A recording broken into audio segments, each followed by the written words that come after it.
தலைவர்களை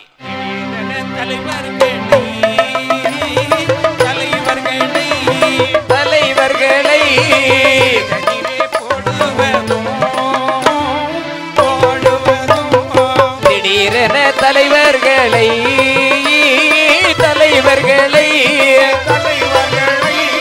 சிறைதனிலே போடுவதும்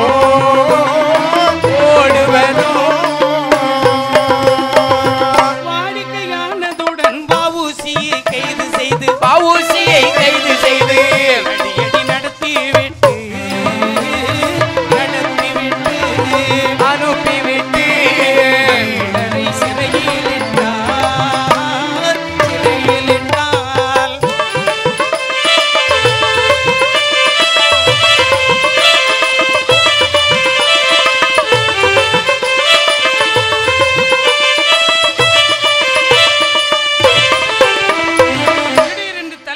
சிறையில் போடுவதும் சரி. வாடிக்கையானதுடன் வஉசி கைது செய்து தடியடி நடத்திவிட்டு அந்த தமிழரை சிறையில் இட்டா. சரி. வஉ சிதம்பரனார் சாதாரணப்பட்ட ஆள் ஐயா. அதானே உண்மையிலே சொல்லுகிறேன். 25 வரலாறு எழுதி முடித்து வைத்திருக்கிறேன். அதுல இருந்து ஒன்னதான் இப்ப தூக்கிட்டு வந்தது. ஆக அதுல நான் முதல்ல பாடினது வஉ சிதம்பரனார் இல்லையா? முதல்ல வீரபாண்டிய கட்டபொம்மன் இதுல பாடணும். அப்புறம் வஉ சிதம்பரனாருடைய பாட்டை தான் இன்னும் வரைக்கும் அரசாங்க ஆல் இந்தியா ரேடியோல எங்க போட்டுட்டே இருக்காங்க இல்லையா? எல்லாம் கேட்டிருப்பீங்க. ஆக அதே போல அந்த வஉ சிதம்பரனார் இருக்காரு. செக்கிழுக்க வச்சான் ஐயா. செக்கிழுக்கு மாட்டை கட்டி இழுக்கக்கூடிய செக்கை இழுத்தான். நீ அவனை பாராட்டலன்னா கூட பரவாயில்லை. ஆனா கேவலமா பேசாத. எந்த மனிதனும் யாருக்காகவும் சொல்லுகிறேன், பொது மேடைகளில் அடுத்தவரை தாக்கி பேசக்கூடாது. நம்மளை பற்றி தான் நம்ம பேசணும். இப்போ இந்து மதத்தை பற்றி பேசணும், நம்ம மதத்தை தான். அடுத்தவனே ஏன் பேசுகிற? உன் அரசியல் கட்சின்னா நீ உன் கட்சியை பற்றி பேசு. நாங்கள் அதை செய்தோம், இது செய்தோம், இன்னும் செய்வோம், அப்படியெல்லாம் எவ்வளோ பொய்ய வேண்டாம்னு சொல்லு. ஆனால் அடுத்தவனை பற்றி பேசாத. அது நல்லா இல்லை. நாட்டு மக்கள் ரொம்ப கஷ்டப்பட்டுட்டு இருக்காங்க. பெரிய பெரிய திட்டம் கொண்டு வராங்க. நல்லா இருக்குதுல்ல. என்னையா திட்டம் இது? நல்லா இருக்குன்னு நல்லா இல்லை. என்ன செய்ய போறீங்க? என்ன செய்ய போறீங்க? நல்லாவே இல்லையா? ஆமா ஆமா. அடுத்தவனை பத்தி பேசல நீங்களுக்கு தூக்கம் வராதுப்பா. மனுஷனை காமெடி பண்ணிட்டு இருக்கீங்களா? வடிவேல கூட சேர்த்து வச்சுட்டு காமெடியா பண்றீங்க. இப்ப இது ஒரு திட்டம் ஐயா. நாட்டு மக்களுக்கு நல்லது செய்யறதுக்கு தான் அரசியல் அரசாங்கம் எல்லாமே இல்லையா? அரசியல் மட்டும் இல்ல, அரசாங்கத்தில் வேலை பார்க்கக்கூடிய அத்தனை பேரும் மக்களுக்கு சேவை செய்வதும், நாட்டை முன்னேற்றுவதும், நல்ல வார்த்தைகளை பேசுவதும், நல்ல விஷயங்களை செய்வதும் இல்லையா? பொய் பேசாதீர்கள், நேர்மையாக இருங்கள், அடுத்தவரை அவதூறாக பேசாதீர்கள், நல்லதே செய்யுங்கள் என்றும் பாராட்டப்படுவார். காமராஜரை யாராவது பேசியிருக்காங்களா ஐயா? காரி காரி துப்புறானுங்க ஐயா அரசியல் தலைவர்கள். அப்படியெல்லாம் செய்யலாமா? அதுக்கு யார் காரணம்? அவன் தான் காரணம் இல்லையா? காமராஜர் அப்படி யாராவது சொன்னாங்களா? நல்லதை செய்பவனுக்குத்தான் இந்த நாட்டில் மதிப்பு அதிகம்.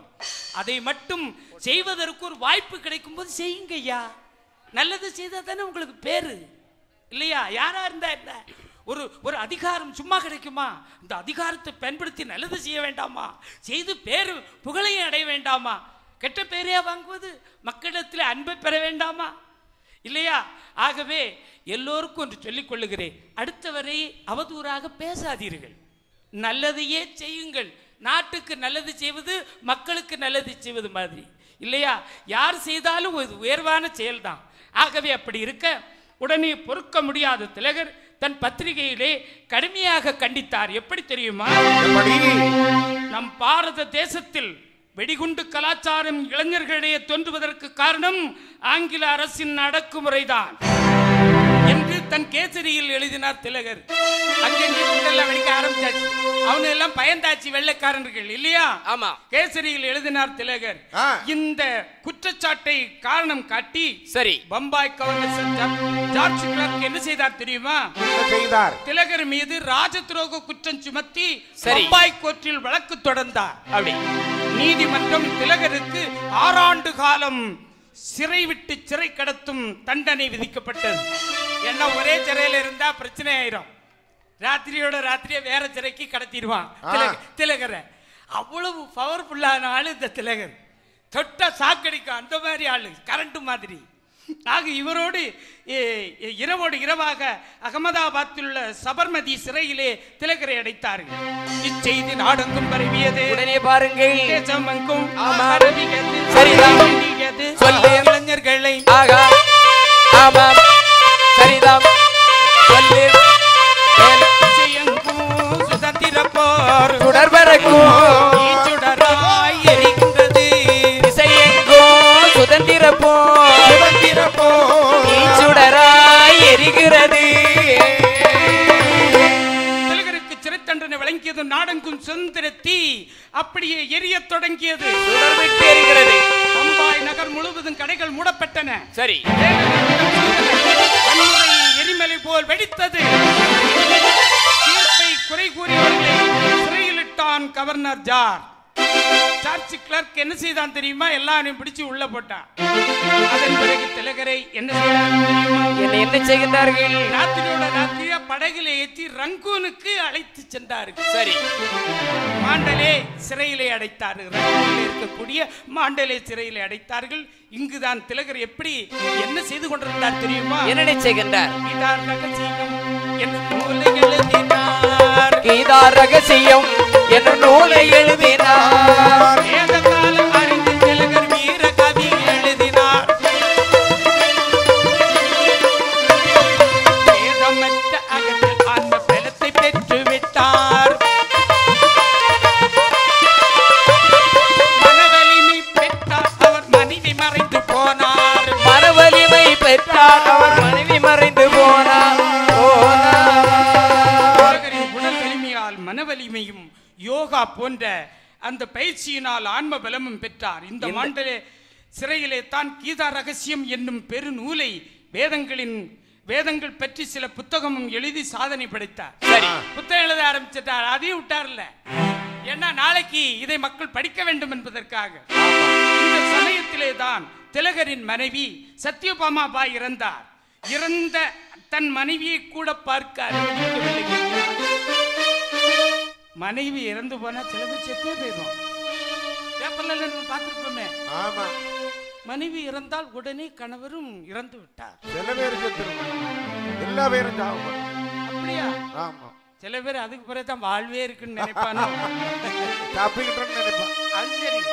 அந்த நேரத்தில் அது மோசமான ஆட்களுக்கு இவன் பக்கத்துல இருந்திருப்பானா இருக்கும். சரி, இந்த சமயத்தில் தான் திலகரின் மனைவி சத்யபாமா பாய் இறந்ததும் அவரை ஆங்கிலேய அரசு எவ்வளவு கொடுமை செய்திருக்கான் பாருங்க. அவர் இறந்ததுக்கு அந்த அந்த அம்மா முகத்தை கூட பார்க்க எப்படியெல்லாம் நமக்கு சுதந்திரம் வாங்கி தந்திருக்காங்க நம்முடைய முன்னோர்கள். இதை சற்று சிந்தித்து பார்க்க வேண்டும். பிள்ளைகளுக்கு எடுத்து கூற வேண்டும். 1914ஆம் ஆண்டு ஜூன் 16ஆம் நாள் திலகர் விடுதலையானார். ஆங்கில அரசுக்கு திலகர் மீது ஒரு அச்சம்.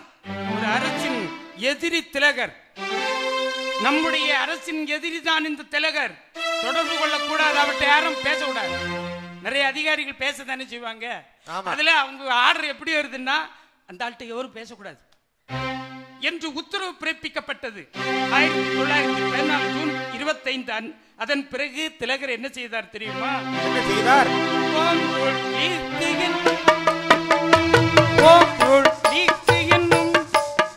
ஒரு இயக்கத்தை தொடங்குகிறார். நம்முடைய நாட்டினிலே நமக்கு சுய ஆட்சி வேணும்.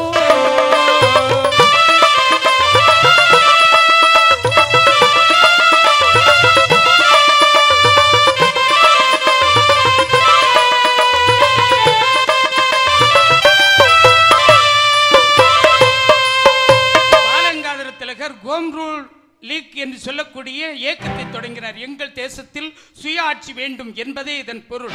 சரி. 1918 அக்டோபர் 30ஆம் நாள் இங்கிலாந்து நாட்டில் சென்று தம் சுய ஆட்சி கோரிக்கையை வலியுறுத்தி பிரச்சாரம் செய்தார். எதிரி நாடு இங்கிலாந்து. அங்க போய் பிரச்சாரம் பண்ணியிருக்காரு பாருங்க. அப்ப இவரு தொட்டாங்க தீ பிடிச்சிடும். பாரத தேசமே தீ பிடித்து விடும். அதனால்தான் இங்கிலாந்துல போய் பிரச்சாரம் பண்ணார். நீங்க எல்லாம் இருக்கீங்க மக்களே, எங்க நாட்டில் இப்படி உங்க ஆட்கள் வந்து இந்த மாதிரிலாம் பண்ணிட்டு இருக்காருன்னு பிரச்சாரம் பண்றாருயா. என்ன தைரியம் பாருங்க. யாரால முடியும்? இப்படி ஒரு மனிதன் இந்த உலகத்தில் பிறந்தானா? அதனால தான் இந்த மேடையில், இது சாதாரண மேடை அல்ல, இது ஞானம் போதிக்கின்ற மேடை, ஆன்மீகத்தை பற்றி பேசுகின்ற மேடை.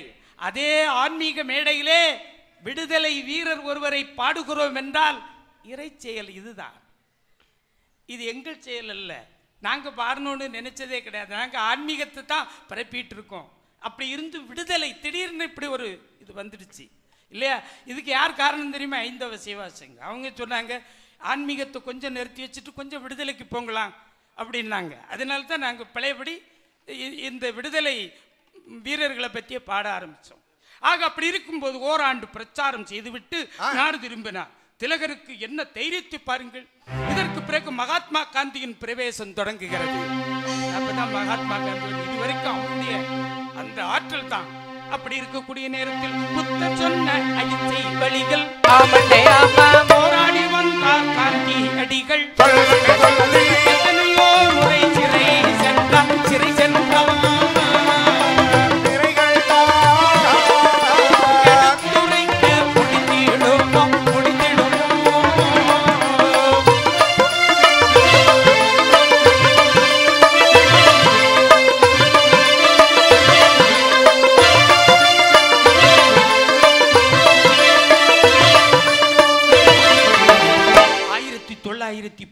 பிப்ரவரியில் இந்தியருக்கு எதிராக ரவுலட் சட்டத்தை ஆங்கில அரசு கொண்டு வந்தது. எத்தனை சட்டம் பாருங்க, ரவுலட் சட்டம். ரவுலட் சட்டம், ஆமா. இதற்கு இந்தியா முழுவதும் எதிர்ப்பு போராட்டமும். அங்கே ரவுலட் மசோதாவை எதிர்த்து காந்தியடிகள் உண்ணாவிரத போராட்டம் நடத்தினார். அவரை சிறையிலே அடைத்தார்கள். இந்த சமயத்திலே தான் அங்கே ஒரு பெரிய சம்பவம் நடக்குது பாருங்க. என்ன பாருங்க? பஞ்சாப் என்னும் மாகாணத்தில் படுகொலைகள் நடந்ததம்மா. பஞ்சாப் என்னும் மாகாணத்தில் படுகொலைகள் நடந்ததம்மா. நெஞ்சத்தை உருக்குகின்ற நிகழ்ந்ததொரு வரலாறு. நெஞ்சத்தை உருக்குகின்ற நிகழ்ந்ததொரு வரலாறு. நெஞ்சத்தை உருக்குகின்ற நிகழ்ந்ததொரு வரலாறு. நெஞ்சத்தை உருக்குகின்ற நிகழ்ந்ததொரு வரலாறு.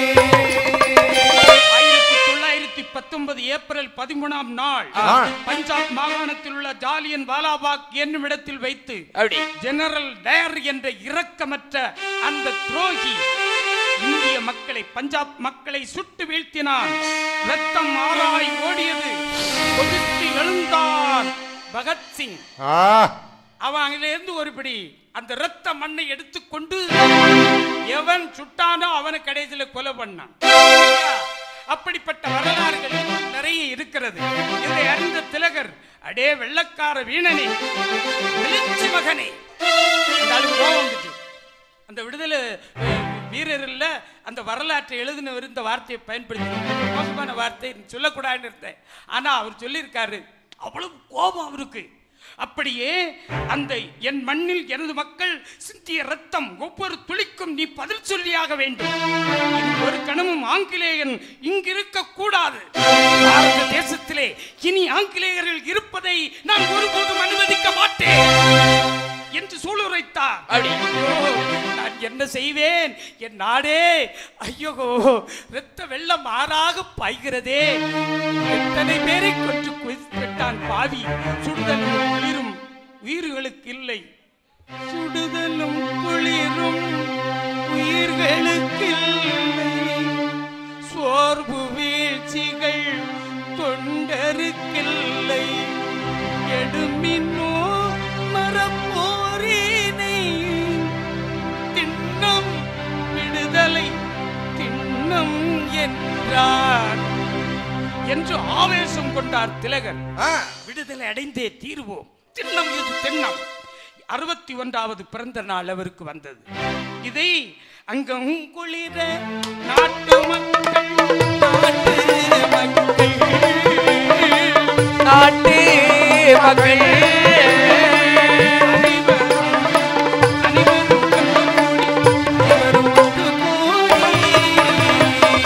அங்கம் குளிர நாட்டு மக்கள் அனைவரும் கூடி அனைவரும் ஒன்று கூடி அதுவே பாக்கியம் என்று எண்ணி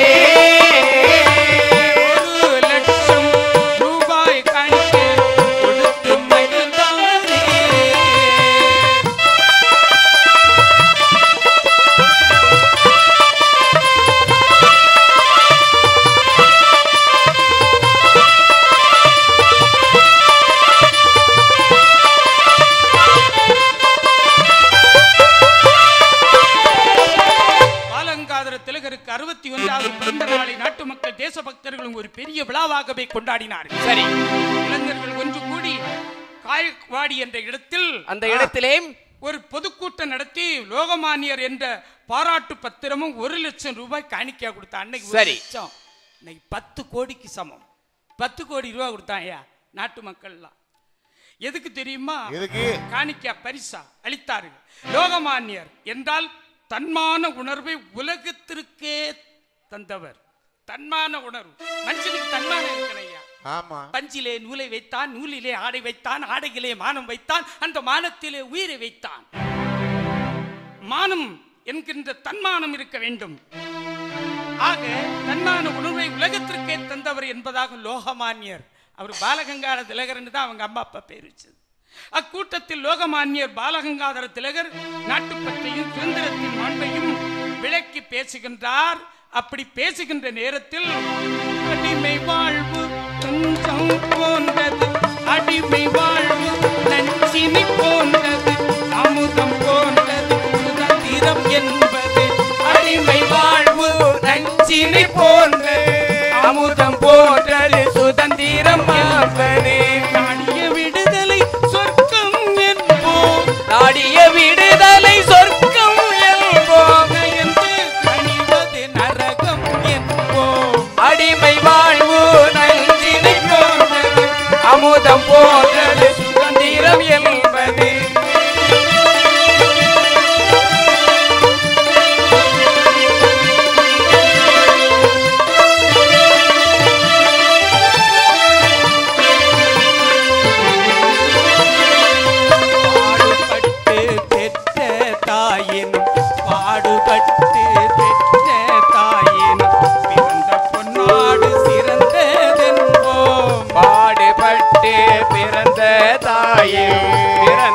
நாடு சிறந்ததென்போம், நாடு காத்திட தியாகம் செய்வோம், நாடு காத்திட தியாகம் செய்வோம், நமக்கு பெரிதல்ல அர்ப்பணம் செய்வோம். அடிமை வாழ்வு நஞ்சினை போன்றது, அமுதம் போன்றது சுதந்திரம் என்பது. அடிமை போன்றது சுதந்திரம் என்பது, அமுதம் போன்றது சுதந்திரம் என்பது. பாராட்டு விழா கூட்டத்திலே திலகர் பேசுகிறார். சரி, தேசப்பற்று மிக்க இளைஞர்களே, சுயராஜ்யம் நமது பிறப்புரிமை. இளைஞர்களே காணல இல்லையா? அடிமை வாழ்க்கை நஞ்சு போன்றது, சுதந்திரம் அமுதம் போன்றது, ஆங்கில அரசுக்கு பணிந்து போவது நரகம் போன்றது. பெற்ற தாயினும் பிறந்த பொன்னாடு சிறந்ததாகும். தாய் நாட்டுக்காக நாம் செய்யும் எந்த தியாகமும் பெரிதல்ல. பணிந்து இறந்தால் சுதந்திரம் கிடைக்காது. அக்கா அக்கா என்றால் சுக்கா மிளகா சுதந்திரம் கிளியை என்று ஒரு கவிஞன் பாடியதை மறந்திருக்க முடியாது. வந்தே மாதரம், வந்தே மாதரம், வந்தே மாதரம், வந்தே மாதரம், அதிலே நம்முடைய தாரக மந்திரம். அதாவது வழி தவறி நெறிகட்டு கிடந்த இந்நாட்டு மக்களுக்கு வழிகாட்டி நெருப்படுத்தியவர் திலகர். இந்திய பண்பாட்டில் ஆள ஊறிய மகாவித்வான் திலகர். அவருடைய அறிவும் புலமையும் வீரமும் வெளிநாடுகளிலும் போற்றப்பட்டன. இந்த சமயத்திலே தான் காந்தியடிகள் திலகரை குறிப்பிட்டு ஒரு சின்ன கடிதம் எழுதுறாரு.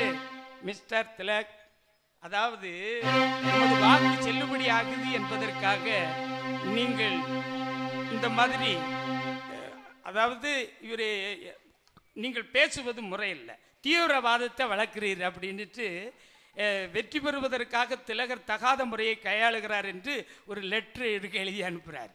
அந்த ஆளு சும்மா இருப்பாரா? அவர் அகிம்சைவாதி. யாரு? மகாத்மா காந்தி.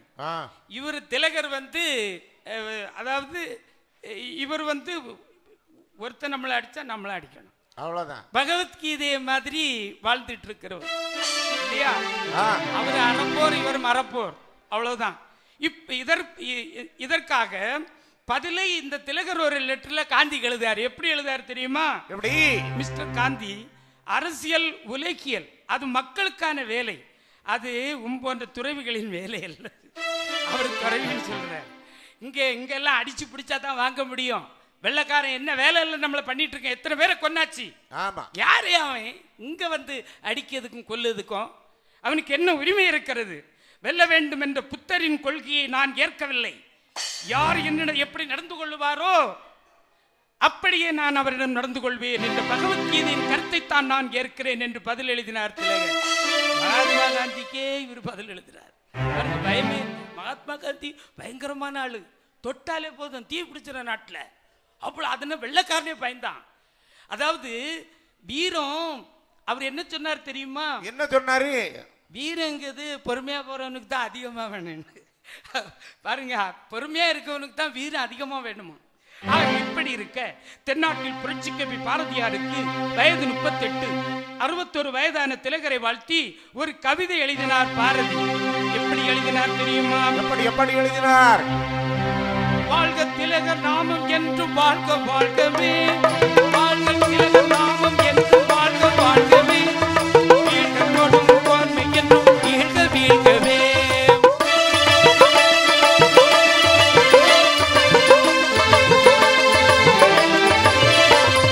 நாலு திசையின் சுவாதந்திரிய நாதம் எழுகவே, நரகம் ஒத்த அடிமை வாழ்வு ஐந்து கழியவே,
லோகமானிய பாலங்காதர திலகர் இந்திய தேசத்தின் விடுதலைக்கு ஆற்றிய தொண்டு மகத்தானது. திலகரின் கடமை முடிகின்றது. கடமை முடிந்ததும் காய்ச்சல் வந்ததும், கடமை முடிந்ததும் காய்ச்சல் வந்தது, காலனும் வந்து காத்திருந்தானே. கடமை முடிந்ததும் காய்ச்சல் வந்தது, காலனும் வந்து காத்திருந்தானே.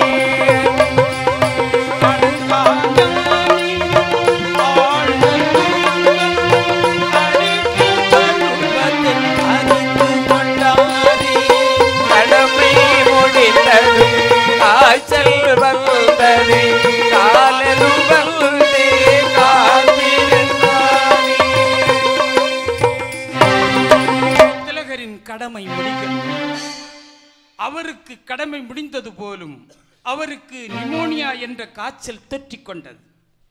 நேரம் நெருங்குகிறது.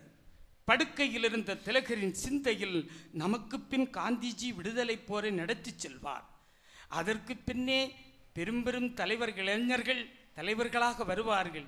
நேதாஜி வருவார், வல்லபாய் பட்டேல் வருவார், எல்லோரும் இளைஞர்களாக போராடி கொண்டிருக்கிறார்கள். இவர்களெல்லாம் சேர்ந்து நமக்கு சுதந்திரத்தை வாங்கி தருவார்கள். ஒவ்வொரு விடுதலை வீரர்களும் சாகக்கூடிய நேரத்தில் நம்ம நாட்டுக்கு சுதந்திரம் கிடைச்சிடன்னு கனவே கண்டிருக்கான் ஐயா. அது கிடைக்கும்னு நம்பிக்கையிலே செத்துருக்கான். நம்பிக்கை தான் ஐயா நம்மளை எல்லாம் இன்னைக்கு சுதந்திரம் கிடைக்க வைத்தது. அவர்களின் நம்பிக்கை நமக்கு பின் எப்படியும் விடுதலை கிடைக்கும், சுயராஜ்யம் பெறும், விடுதலை அடைந்தே தீரும் பாரத தேசம். வந்தே மாதரம், வந்தே மாதரம், வந்தே மாதரம், வந்தே மாதரம், வந்தே மாதரம். திண்ணம் காணீர் பச்சை பண்ணன் பாதத்து ஆணை, எண்ணம் கெடுதல் வேண்டாம், திண்ணம் விடுதலை, திண்ணம் திண்ணம் விடுதலை திண்ணம். நேதாஜி, வல்லபாய் பட்டேல் போன்ற வீரர்கள் வெள்ளையனை விரட்டி அடிப்பார்கள், புதிய பாரதம் உருவாகும். வந்தே மாதரம், வந்தே மாதரம் என்றதும் அந்த லோகமான்ய பாலகங்காதர திலகரின் உயிர் பிரிகிறது.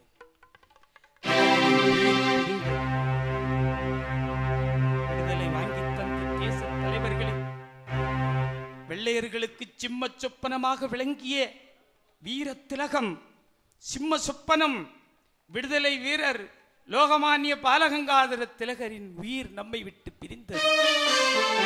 அடிமை வாழ்வு நஞ்சு என்றாய், அமுதமே சுதந்திரம் என்றாய், விடுதலை சொர்க்கம் என்றாய், வீர திலகமே உயர்ந்தது என்றாய், வீர தலைவர் திலகரின் நாமம் வாழ்க. பாரத தாயின் வீர திலகம் வீழ்ந்தது. திலகரின் வரலாறு இனிவரும் இளைய சமுதாயத்திற்கு ஒரு பாடம். இளைஞர்களே, தேசப்பற்றை என்றுமே மறவாதீர்கள்.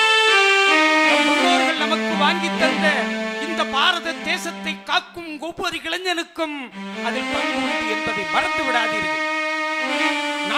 நாட்டை சீரழித்துக் கொண்டிருக்கிறார்கள் சில புல்லுருவிகள், அதெல்லாம் ஒழிய வேண்டும். இந்திய தேசம் ஒன்றாக வேண்டும். பாரத தேசத்து மக்கள் என்று நாம் தலை நிமிர்ந்து நிற்க வேண்டும். ஏழை எளிய மக்கள் சிறப்போடு வாழ வேண்டும். நாட்டு மக்கள் அத்தனை பேருக்கும் எல்லாம் கிடைக்க வேண்டும். வாழ்க, பல்லாண்டு வாழ்க, வாழ்க, வாழ்க, எல்லோரும் வாழ்க, வாழ்க என்று வாழ்த்தி, பாரத தேசம் வாழியவே, நம் தமிழ்நாடு வாழியவே, பாரத தேசம் வாழிகவே, நம் தமிழ்நாடு வாழிகவே. வந்தே மாதரம், வந்தே மாதரம், வந்தே மாதரம், வந்தே மாதரம், வந்தே மாதரம். பாரத தேசம் வாழிகவே, தமிழ்நாடு வாழிகவே, தமிழ்நாடு வாழிகவே, தமிழ்நாடு வாழிகவே, தமிழ்நாடு வாழிகவே.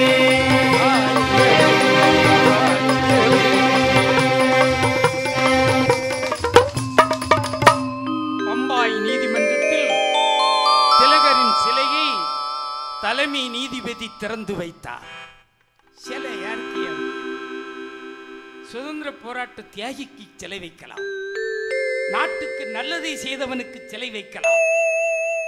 அரசியல் தலைவன், அப்பளுக்கு இல்லாத ஊழல் குற்றம் இல்லாத ஒரு தலைவன் காமராஜருக்கு சிலை வைக்கலாம். அதே போன்று வாழ்பவர்களுக்கு சிலை வைக்கலாம், தப்பில்லை. வேறவருக்கும் சிலை வைத்து பலனில்லை என்று கூறி, அடுத்த வருடம் எமது படைப்பு சுப்பிரமணிய சிவா, இரட்டை குளம் துப்பாக்கின்னு சொல்லுவாங்க, அந்த ஆளுக்கு பேச்ச கேட்டாலும் துப்பாக்கி எடுத்து சுட்ட மாதிரி இருக்குமா. அந்த சுப்பிரமணிய சிவாவின் வரலாற்றை அடுத்த வருடம் நாங்கள் உங்கள் முன் சமர்ப்பிப்போம். ஏன் தெரியுமா இந்த வரலாற்றை சொன்னோம்?